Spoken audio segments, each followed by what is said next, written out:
அஸ்ஸலாமு அலைக்கும் வரஹமத்துல்லாஹி வரகாத்துஹு. பிஸ்மில்லாஹிர் ரஹ்மானிர் ரஹீம். அன்பான சகோதர சகோதரிகளே, எல்லாம் வல்ல அல்லாஹ்வின் நல்லடியார்களே, இன்று நாம் காண இருக்கும் தலைப்பு தவிர்த்து கொள்ள வேண்டிய தீய பண்புகள்.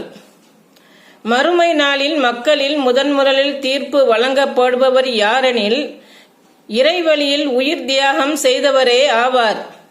அவர் இறைவனிடம் கொண்டு வரப்படும் போது அவருக்கு தான் வழங்கியிருந்த அருட்கொடைகளை இறைவன் எடுத்துரைப்பான்.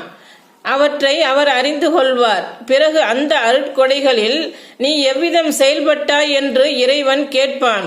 அவர், இறைவா, உனக்காக நான் அறப்போரில் ஈடுபட்டு என் உயிரையே தியாகம் செய்தேன் என்று பதிலளிப்பார். இறைவன், இல்லை, நீ பொய் சொல்கிறாய்.